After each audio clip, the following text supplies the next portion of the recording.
இயேசுவை பின்பற்றி வருவது. அப்பொழுது இயேசு தம்முடைய சீஷர்களை நோக்கி, ஒருவன் என்னை பின்பற்றி வர விரும்பினால் அவன் தன்னைத்தான் வெறுத்து தன் சிலுவையை எடுத்துக்கொண்டு என்னை பின்பற்ற கடவன்.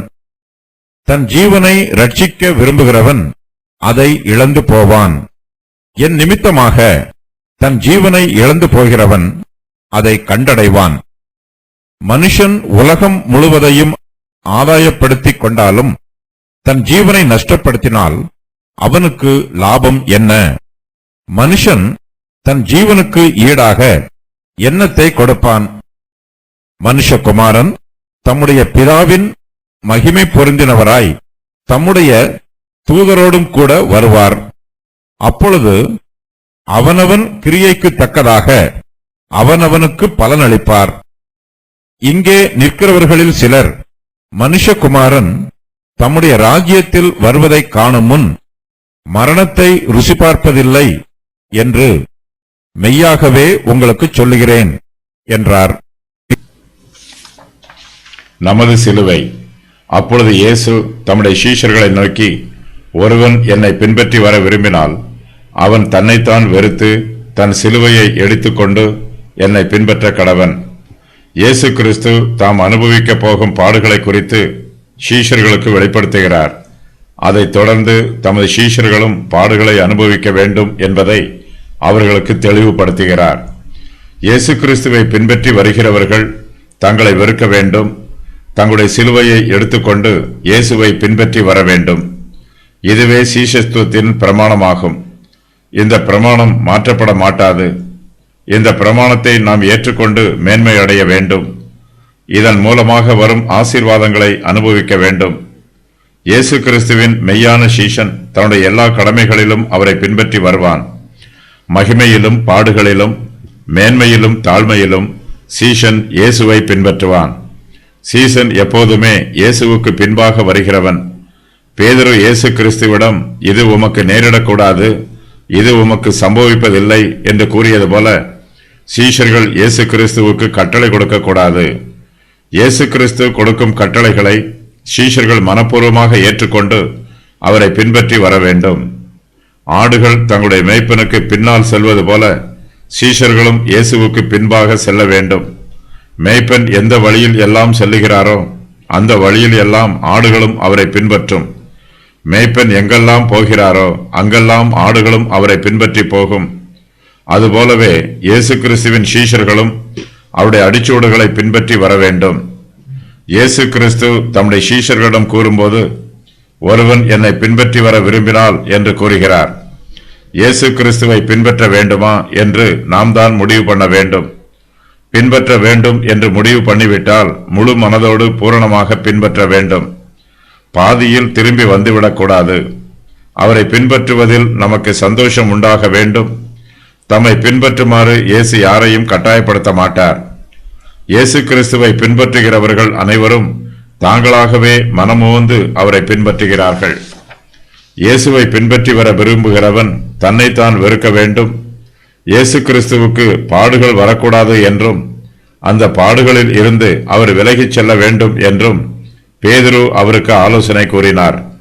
ஆனால் இயேசு கிறிஸ்துவோ பாடுகளில் இருந்து தப்பி ஓடும் ஊழியத்தை செய்யவில்லை. தம்முடைய சீஷர்களை ஆபத்துக்களில் இருந்து தப்புவிப்பதற்கு இயேசு கிறிஸ்து உதவி புரிகிறார். இப்போது சீஷர்களுக்கு கிறிஸ்துவின் பாடுகளில் பங்காளிகளாகும் சிலாக்கியம் கொடுக்கப்படுகிறது. இயேசு கிறிஸ்துவை பின்பற்றுகிறவர்கள் தங்களை தாங்களே வெறுக்க வேண்டும். ஒருவன் தன்னைத்தான் வெறுப்பது கடினமான காரியம். தன்னுடைய மாம்சம், இரத்தம் ஆகியவற்றின் ஆசைகளை அவன் வெறுக்க வேண்டும். இயேசு கிறிஸ்து தமது ஜீவிய காலம் முழுவதிலும் தம்மைத்தாமே வெறுத்தவராக இருந்திருக்கிறார். நமக்கு முன்பாக அவர் ஒரு முன்மாதிரியை வைத்திருக்கிறார். கிறிஸ்துவை போலவே அவரை பின்பற்றுகிற சீஷர்களும் விசுவாசிகளும் தங்களை தாங்களே வெறுக்க வேண்டும். இயேசு கிறிஸ்துவின் பாடசாலையில் பயிற்சி பெற சேருவதற்கு இதுவே அடிப்படை தகுதி. இயேசு கிறிஸ்துவின் பாடசாலை குறுகலான வாயிலாகவும் ஒடுக்கமான வழியாகவும் இருக்கிறது. இந்த வழியாக செல்ல வேண்டும் என்றால் நம்மை நாமே வெறுக்க வேண்டும். நமது சொந்த நிழலை பார்த்து சந்தோஷப்படக்கூடாது. நமது சுய காரியங்களுக்கும் சுய சந்தோஷங்களுக்கும் சுய திருப்திகளுக்கும் முக்கியத்துவம் கொடுக்கக்கூடாது. கிறிஸ்துவுக்காக நம்மை நாமே வெறுக்க வேண்டும். நமது சகோதரருக்காகவும் அவர்களுடைய நன்மைக்காகவும் நம்மை நாமே வெறுக்க வேண்டும். நமக்காகவும் நம்மை நாமே வெறுக்க வேண்டும். ஆத்மாவின் நன்மைக்காக சரீரத்தின் ஆசைகளை வெறுத்து ஒதுக்க வேண்டும். இயேசு கிறிஸ்துவை பின்பற்றி வர விரும்புகிறவன் தன் சிலுவையை எடுத்துக்கொள்ள வேண்டும். சிலுவை என்பது எல்லா பாடுகளுக்கும் அடையாளமான வார்த்தையாகும். நன்மை செய்வதற்காகவும் தீமை செய்யாமல் இருப்பதற்காகவும் சில சமயங்களில் நாம் பாடுகளை அனுபவிக்க வேண்டியது வரலாம். நீதியின் நிமித்தமாக துன்பங்களும் சோதனைகளும் வரலாம். இவை எல்லாமே நம்முடைய சிலுவை என்று அழைக்கப்படுகிறது. சிலுவையின் பாடுகளை குறித்தும் வேதனைகளை குறித்தும் நாம் பயப்படக்கூடாது. இயேசு கிறிஸ்து நமக்கு முன்பாகவே தமது சிலுவையை சுமந்திருக்கிறார். நம்முடைய சிலுவையை நாம் சுமக்கும் போது தனியாக சுமப்பதில்லை, இயேசு கிறிஸ்துவோடு கூட சேர்ந்து சுமக்கிறோம். ஒவ்வொரு விசுவாசிக்கும் ஒரு சிலுவை இருக்கிறது. தன்னுடைய சிலுவையை ஒவ்வொருவரும் எண்ணி பார்க்க வேண்டும். கிறிஸ்துவுக்காக நாம் அனுபவிக்கும் பாடுகளும் வேதனைகளுமே நமது சிலுவை. தேவனுடைய பிள்ளைகளுக்கு எல்லாவிதமான சிலுவைகளும் கொடுக்கப்படும். நாம் கிறிஸ்துவின் சிலுவையை சுமக்க வேண்டாம், நம்முடைய சிலுவையை நாம் சுமக்க வேண்டும். நமக்கு பாடுகள் வரும்போது இவை நம்முடைய பாடுகள் என்றும் இது நம்முடைய சிலுவை என்றும் நினைவு கூற வேண்டும். மற்றவர்களுடைய பாடுகளை விட நம்முடைய பாடுகள் அதிகமாக இருப்பதாக நாம் பொதுவாக நினைப்போம். எப்போதுமே மற்றவருடைய சிலுவையின் பாரத்தை விட நமது சிலுவையின் பாரம் அதிக பாரமானது போல இருக்கும். நமது சிலுவை எவ்வளவு பாரமானதாக இருந்தாலும் அதை மனதார சுமக்கும் போது இயேசு கிறிஸ்து நம்மை ஆசீர்வதிப்பார். சிலுவையின் மூலமாக நமக்கு பாடுகளும் வேதனைகளும் வந்தாலும் அவற்றை தொடர்ந்து நமக்கு தேவ ஆசீர்வாதமும் வரும். தம்முடைய விசுவாசிகள் ஒவ்வொருவருக்கும் இயேசு கிறிஸ்து அவரவர்களுக்குரிய சிலுவையை வைத்திருக்கிறார். நம்முடைய சிலுவையை நாமே செய்து கொள்ளக்கூடாது. தேவன் நமக்காக நியமித்து வைத்திருக்கும் சிலுவைக்கு நம்மை ஆயத்தப்படுத்திக் கொள்ள வேண்டும், அனுசரித்துக் கொள்ள வேண்டும். தேவன் நமக்கு அனுமதிக்கும் பாடுகளை மாத்திரமே நாம் அனுபவிக்க வேண்டும்.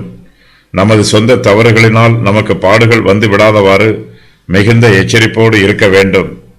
கிறிஸ்தவ ஊழியத்தில் தேவன் நமக்கு கொடுக்கும் ஊழியத்தை மாத்திரமே செய்ய வேண்டும். அவர் நமக்கு நியமித்து வைத்திருக்கும் கடமைகளை மாத்திரமே நிறைவேற்ற வேண்டும். இயேசு கிறிஸ்து நமக்கு சிலுவையை வைத்திருந்தால் அதை சுமப்பதற்கு முன்வர வேண்டும். அவர் நமக்கு சிலுவையை வைத்திருக்கவில்லை என்றால் எங்காவது ஒரு சிலுவையை தேடி கண்டுபிடித்து அதை நமது தோளின் மீது சுமந்து கொண்டு அவஸ்தைப்படக்கூடாது. நமது அவசரத்தினாலும் சுய தீர்மானங்களினாலும் கர்த்தர் நமக்கு நியமித்திராத சிலுவைகளை நமது தலையின் மீது பாரமாக சுமத்தக்கூடாது. அதே வேளையில் கிறிஸ்து நமக்காக சிலுவையை வைத்திருக்கும் போது அதன் பாரத்தை சுமக்காமல் தப்பித்து ஓடிவிடக்கூடாது. நமது ஆவிக்குரிய பாதையில் ஏதாவது சிலுவை இருக்கும் என்றால் அந்த சிலுவையை நாம் எடுத்துக்கொள்ள வேண்டும்.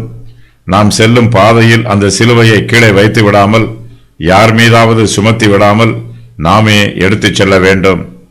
சிலுவை பாரமாக இருந்தாலும் அதை ஒதுக்கி தள்ளிவிடாதவாறு அதை நாமே எடுத்துச் செல்ல வேண்டும் என்பது இயேசு கிறிஸ்துவின் உபதேசம்.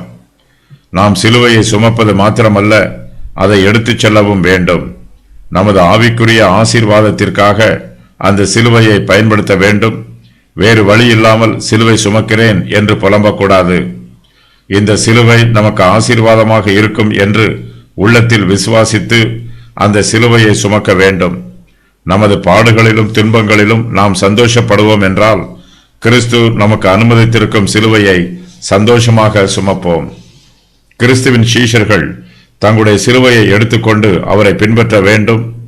நமது சிலுவையை நாம் எடுத்துக்கொண்டால் மாத்திரம் போதாது, அந்த சிலுவையோடு நாம் கிறிஸ்துவை பின்பற்ற வேண்டும். இயேசு கிறிஸ்து நமக்கு முன்பாக சிலுவை சுமந்து செல்கிறார். அவர் நமக்காக சிலுவை சுமக்கிறார். அந்த சிலுவையில் கனமான பகுதியை அவர் சுமந்து செல்கிறார். கனமான பகுதி சாபமான பகுதி. அந்த சாபமான கனமான பகுதியை கிறிஸ்து தம்மீது சுமந்து கொள்கிறார். சிலுவையின் மற்றொரு பகுதி லகுவான பகுதி. அதையே கிறிஸ்து நமக்கு கொடுத்திருக்கிறார். சிலுவையின் லகுவான பகுதியை நாம் எடுத்துக்கொண்டு அவரை பின்பற்றினாலே போதுமானது. இயேசு கிறிஸ்துவோடு சிலுவையை சுமக்கும் போது நாம் பரிசுத்தத்தோடும் பணிவோடும் அவரை பின்பற்ற வேண்டும். கிறிஸ்துவின் அடிச்சுவடுகள் எங்கெல்லாம் போகிறதோ அங்கெல்லாம் நாம் அவரை பின்பற்றி செல்ல வேண்டும். கிறிஸ்துவுக்காக பாடுகளின் சிலுவையை சுமப்பது நமக்கு கிடைத்திருக்கும் ஆசீர்வாதம். ஜீவனை ரட்சிக்க விரும்புகிறவன் தன் ஜீவனை ரட்சிக்க விரும்புகிறவன் அதை இழந்து போவான். என் நிமித்தமாக தன் ஜீவனை இழந்து போகிறவன் அதை கண்டடைவான். நமது சுயத்தை வெறுப்பது, பாடுகளை பொறுமையோடு சகித்துக் கொள்வது ஆகிய எல்லாமே கடினமான காரியங்களாகும். இதை பெற்றுக்கொள்வதற்கு நமது மாம்சத்தையும் இரத்தத்தையும் கலந்து ஆலோசித்தால் நம்மால் ஒருபோதும் சுயத்தை வெறுக்க முடியாது. பாடுகளை பொறுமையோடு சகித்துக் கொள்ள முடியாது. சுயத்தை வெறுப்பதற்கு நமது மாம்சத்தை கலந்து ஆலோசிக்காமல் இயேசு கிறிஸ்துவையே கலந்து ஆலோசிக்க வேண்டும். இது சம்பந்தமாக பரிசுத்த ஆவியானவர் கொடுக்கும் ஆலோசனைகளை பெற்றுக்கொள்ள வேண்டும். நாம் இயேசு கிறிஸ்துவுக்காகவே நமது சுயத்தை வெறுக்கிறோம், பாடுகளை அனுபவிக்கிறோம். நமக்கு தற்போது கொடுக்கப்பட்டிருக்கும் ஜீவியத்தில் நாம் எடுக்கும் தீர்மானத்தை பொறுத்தே நமது நித்திய ஜீவன் அமைந்திருக்கும். இயேசு கிறிஸ்துவை மறுதலித்து தங்களுடைய ஜீவனை ரட்சிக்க விரும்புகிறவர்கள் அதை இழந்து போவார்கள். கிறிஸ்துவை ஏற்றுக்கொள்வதற்காக தங்களுடைய ஜீவனை இழந்து போகிறவர்கள் அதை கண்டுகொள்வார்கள். எங்கு நமக்கு முன்பாக மரணமும் ஜீவனும், நன்மையும் தீமையும், ஆசீர்வாதமும் சாபமும் வைக்கப்பட்டிருக்கிறது. தீர்மானம் பண்ண வேண்டியது நாமே. கிறிஸ்துவை மறுதலித்து பாவத்தில் ஜீவித்து இந்த உலகத்தில் தன்னுடைய ஜீவனை ரட்சித்துக் கொள்ளலாம் என்று நினைக்கிறவன் தன்னுடைய நித்திய ஜீவனை இழந்து போவான். தற்காலிகமான ஜீவனை காத்துக்கொள்ள வேண்டும் என்றும் தற்காலிகமான மரணத்தை தவிர்க்க வேண்டும் என்றும் தீர்மானம் பண்ணி இயேசு கிறிஸ்துவை விட்டு விலகி போகிறவர்கள் தங்களுடைய நித்திய ஜீவனை இழந்து போவார்கள். இவர்கள் காத்துக்கொள்ளும் ஜீவன் தற்காலிகமானது. இவர்களுடைய சரீர மரணம் ஒரு தூக்கத்தை போன்றது. இந்த மரணத்திற்கு பின்பு மற்றொரு ஜீவன் உள்ளது. அந்த ஜீவன் நித்தியமானது. அந்த நித்திய ஜீவனை பெற்றுக்கொள்ள வேண்டும் என்பது மாத்திரமே நமது குறிக்கோளாக இருக்க வேண்டும். இயேசு கிறிஸ்துவின் நிமித்தமாக தன் ஜீவனை இழந்து போகிறவன் அதை கண்டடைவான். இந்த உலகத்தில் ஒருவன் கிறிஸ்துவுக்காக எதையாவது இழந்து போனால் அவன் அதை பல மடங்கு அதிகமாக திரும்ப பெறுவான். இந்த உலக வரலாற்றில் ஏராளமானோர் கிறிஸ்துவுக்காக தங்களுடைய ஜீவனையே கொடுத்திருக்கிறார்கள். கிறிஸ்துவின் உபதேசத்தை உலகம் முழுவதும் பரப்புவதற்காக ஏராளமான ஊழியக்காரர்கள் இரத்த சாட்சிகளாக மரித்திருக்கிறார்கள். கிறிஸ்தவ மார்க்கம் ஆயிரக்கணக்கானோருடைய இரத்தத்தினால் முத்திரையிடப்பட்டிருக்கிறது. கிறிஸ்துவை பின்பற்றுவதனால் ஒரு சிலர் தங்கள் ஜீவனையே இழக்க நேரிடலாம். அவருடைய இழப்பு நித்திய இழப்பு அல்ல, அது தற்காலிகமான இழப்பு. இந்த ஜீவனை நாம் இழந்தாலும் கிறிஸ்து நமக்கு நித்திய ஜீவனை கொடுப்பதாக வாக்கு பண்ணி இருக்கிறார். ஆகையினால் கிறிஸ்துவை விசுவாசிக்கிறவர்கள் தங்களுடைய சரீர மரணத்திற்காக பயப்படக்கூடாது. தங்களுடைய ஜீவனை காக்க வேண்டும் என்பதற்காக கர்த்தர் தங்களுக்கு நியமித்து வைத்திருக்கும் சத்திய பாதையை விட்டு விலகி சென்றுவிடக்கூடாது. நமது பாதையில் துன்பங்கள் வந்தாலும் சோதனைகளும் பாடுகளும் வந்தாலும் அவற்றை பொறுமையோடு சகித்துக் கொண்டு சந்தோஷமாக முன்னேறி செல்ல வேண்டும். லாபம் என்ன? மனுஷன் உலகம் முழுவதையும் ஆதாயப்படுத்திக் கொண்டாலும் தன் ஜீவனை நஷ்டப்படுத்தினால் அவனுக்கு லாபம் என்ன? மனுஷன் தன் ஜீவனுக்கு ஈடாக எண்ணத்தை கொடுப்பான். ஆத்மாவின் மதிப்பு விலையேறப்பட்டது. இந்த முழு உலகத்தின் மதிப்பை விட ஓர் ஆத்மாவின் மதிப்பு பெரியது. ஒரு மனுஷன் இந்த உலகம் முழுவதையும் ஆதாயப்படுத்திக் கொண்டாலும் தன் ஜீவனை நஷ்டப்படுத்தினால் அவனுக்கு ஒரு லாபமும் இல்லை. எல்லாமே நஷ்டம்தான். தன் ஜீவனுக்கு ஈடாக மனுஷனால் எதையும் கொடுக்க முடியாது. தான் ஆதாயப்படுத்திக் கொண்ட இந்த உலகம் முழுவதையும் கொடுத்தாலும் அது அவன் ஜீவனுக்கு ஈடாகாது. ஆத்மாவின் முக்கியத்துவத்தை பற்றி இயேசு கிறிஸ்துவின் உபதேசம் மிகவும் எளிமையானது. ஒரு மனுஷன் எவ்வளவுதான் சம்பாதித்தாலும் தான் சம்பாதித்ததை அனுபவிக்க வேண்டும் என்றால் அவனுக்கு ஜீவன் இருக்க வேண்டும். அவன் தன் ஜீவனை இழந்து போகக்கூடாது. ஜீவன் இழந்து போனால் அவன் சம்பாதித்ததினால் அவனுக்கு ஒரு பயனும் இல்லை. அவனுடைய சம்பாத்தியத்தை அனுபவிப்பதற்கு அவனிடம் ஜீவன் இருக்க வேண்டும். இயேசு கிறிஸ்து இங்கு மனுஷருடைய சாதாரண ஜீவனை குறிப்பிடவில்லை. அதைவிட மேலாக மனுஷருடைய ஆத்மாவை பற்றி குறிப்பிடுகிறார். மனுஷருடைய ஆத்மா நித்தியமானது. சரீரம் மரித்து போனாலும் ஆத்மா ஜீவனோடு இருக்கும். இந்த ஆத்மா விலையேற பெற்றது. முழு உலகத்தின் கிரயத்தை விட ஆத்மாவின் கிரயம் அதிகம். நம்முடைய ஆத்மா நமக்கே உரியது. இந்த ஆத்மாவிற்கு கூட சில சமயங்களில் ஆபத்து வருவதற்கு வாய்ப்புள்ளது. மனுஷனுடைய ஆத்மாவிற்கு தேவனை விட்டு பிரிந்து போகும் ஆபத்து இருக்கிறது. மனுஷருடைய ஆத்மா நன்மையை விட்டு விலகி தீமையை பற்றி கொண்டால் அந்த ஆத்மா தேவனை விட்டு நித்தியமாக பிரிக்கப்பட்டிருக்கும். இப்படிப்பட்ட ஆத்மாவுக்கு தேவனுடைய கிருபையும் சிலாக்கியமும் கிடைக்காது. ஒருவருடைய ஆத்மா தேவனை விட்டு பிரிந்து போனால் அதற்கு அந்த நபரே பொறுப்பு ஏற்க வேண்டும். பாவிகள் தங்கள் துன்மார்க்கத்தினால் தேவனை விட்டு பிரிந்து போகிறார்கள்.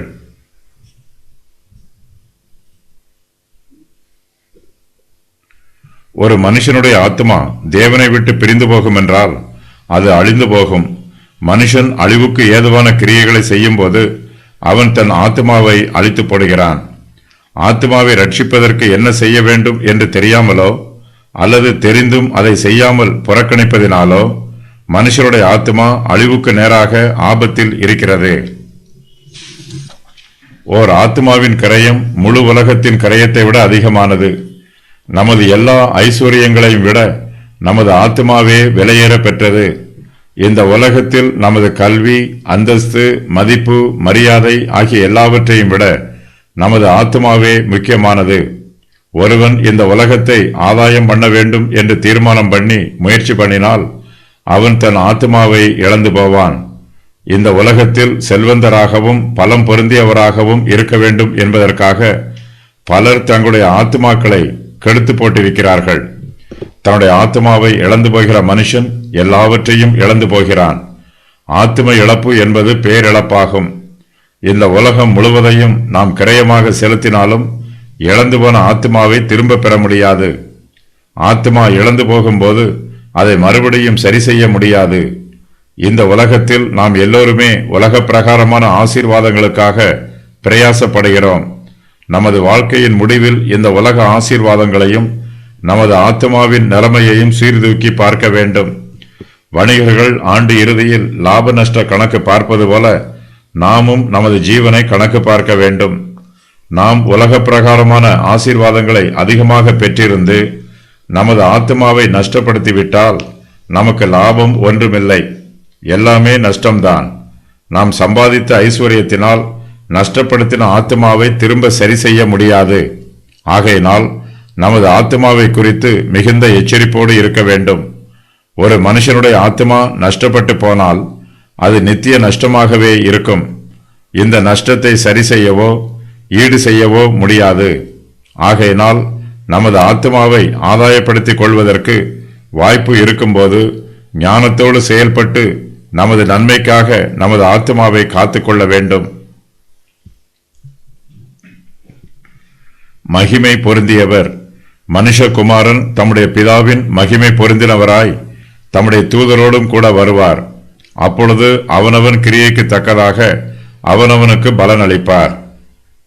இயேசு கிறிஸ்துவின் இரண்டாவது வருகை விசுவாசிகளுக்கு மிகப்பெரிய ஆசீர்வாதமாகும். கிறிஸ்து தமது இரண்டாவது வருகையின் போது தம்முடைய தூதரோடு கூட வருவார். தம்முடைய பிதாவின் மகிமை பொருந்தினவராய் வருவார். இயேசு கிறிஸ்து இந்த உலகத்தில் ஊழியம் செய்து வந்த காலத்தில் தாழ்மை உள்ளவராகவும் பாடுகளை அனுபவிக்கிறவராகவும் வேதனைகளை சகித்துக் கொள்வராகவும் வெளிப்படுத்தப்பட்டிருக்கிறார். இயேசு கிறிஸ்துவை பின்பற்றுகிறவர்களுக்கு இந்த பூமியில் பாடுகளும் வேதனைகளும் வரும்போது அவர்கள் சோர்ந்து போகிறார்கள். பாடுகளை அனுபவித்த இயேசுவை மாத்திரமே அவர்கள் நோக்கி பார்த்தால் அவர்களுடைய சோர்வு அதிகரிக்கும். ஆகையினால் இயேசு கிறிஸ்து தமது இரண்டாம் வருகையையும் தமது மகிமையையும் சீஷர்களுக்கு வெளிப்படுத்துகிறார். நம்முடைய இரட்சகர் பாடுகளை அனுபவிக்கிறவர் மாத்திரமல்ல, மகிமை நிறைந்தவர். பிதாவின் மகிமை பொருந்தினவராக அவர் மறுபடியும் இந்த பூமிக்கு வரப்போகிறவர். நமது விசுவாச கண்களினால் அவருடைய இரண்டாம் வருகையை நோக்கி பார்க்க வேண்டும். அப்போது தற்காலத்தில் நாம் அனுபவிக்கும் பாடுகள் நமக்கு லகுவாக இருக்கும். இயேசு கிறிஸ்து இந்த பூமிக்கு தமது இரண்டாம் வருகையில் வரும்போது அவனவன் கிரியைக்கு தக்கதாக அவனவனுக்கு பலன் அளிப்பார். இயேசு கிறிஸ்து ஒரு நியாயாதிபதியாக இந்த பூமிக்கு மறுபடியும் வருவார். நன்மை செய்தவர்களுக்கு வெகுமதிகளை கொடுப்பதற்காகவும் தீமை செய்தவர்களுக்கு தண்டனைகளை கொடுப்பதற்காகவும் இந்த பூமிக்கு மறுபடியும் வருவார். இந்த பூமியில் தாங்கள் சேமித்து வைத்திருக்கும் ஐஸ்வர்யத்திற்கு தக்க பிரகாரம் மனுஷர்களுக்கு வெகுமதி கொடுக்கப்பட மாட்டாது. அவனவனுடைய கிரியைக்கு தக்கதாகவே பலனளிக்கப்படும். தன்னைத்தானே வெறுத்து தன் சிலுவையை எடுத்துக்கொண்டு இயேசு கிறிஸ்துவை பின்பற்றி வந்தவர்களுக்கு நித்திய ஜீவன் வெகுமதியாக கொடுக்கப்படும். பாவம் செய்தவர்களுக்கு நியாயாதிபதியை பார்க்கும்போது பயமாக இருக்கும். கர்த்தருடைய பிள்ளைகளாகிய நமக்கோ நியாயாதிபதி நம்முடைய சிநேகிதராக இருக்கிறார், நமக்கு பலன் அளிக்கிறவராக இருக்கிறார். நாம் செய்யும் நற்காரியங்களுக்கு ஒருவேளை தற்போது பலன் இல்லாமல் போகலாம். ஆனால் இயேசு கிறிஸ்துவின் இரண்டாம் வருகையின் போதோ அவருக்காக நாம் செய்த எல்லா நற்கிரியைகளையும் அவர் எண்ணி பார்த்து நமக்கு பலன் அளிப்பார். இயேசு கிறிஸ்துவின் இரண்டாம் வருகையின் போது தேசங்கள் நியாயம் தீர்க்கப்படும். மரித்து போன நீதிமான்கள் இதற்கு முன்பாக நியாயம் தீர்க்கப்படுவார்கள். துன்மார்க்கர் இதற்கு 1000 வருஷங்களுக்கு பின்பு நியாயம் தீர்க்கப்படுவார்கள்.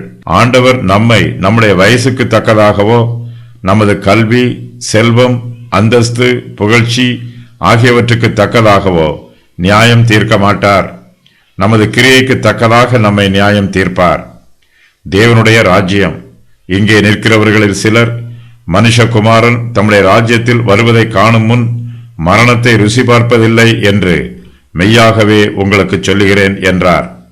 தேவனுடைய ராஜ்யம் இந்த பூமிக்கு சமீபமாக வந்து கொண்டிருக்கிறது.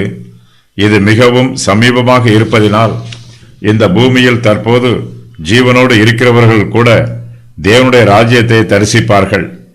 காலத்தின் முடிவில் இயேசு கிறிஸ்து தமது பிதாவின் மகிமை பொருந்தினவராக இந்த பூமிக்கு திரும்பி வருவார்.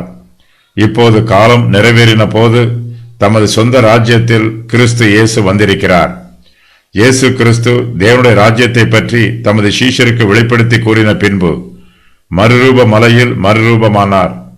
இயேசு கிறிஸ்துவின் மறுரூபமான அனுபவம் தேவனுடைய ராஜ்யத்தில் மகிமையில் ஒரு சிறிய பகுதி மாத்திரமே ஆகும்.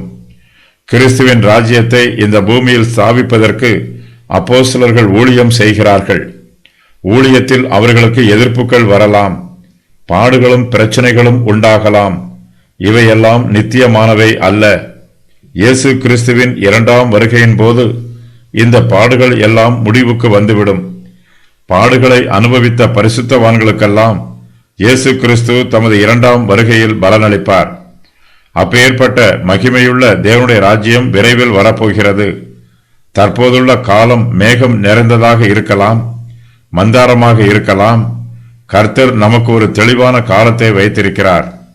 தற்போது நாம் செய்யும் ஊழியத்தில் பல வேதனைகளும் பாடுகளும் இருக்கலாம். இந்த பாடுகளுக்கெல்லாம் தேவன் ஒரு முடிவை நியமித்திருக்கிறார். நமது கண்ணீரை துடைப்பதற்காகவும் நமது பாடுகளுக்காக வெகுமதிகளை கொடுப்பதற்காகவும் இயேசு கிறிஸ்து சீக்கிரமாக வரப்போகிறார்.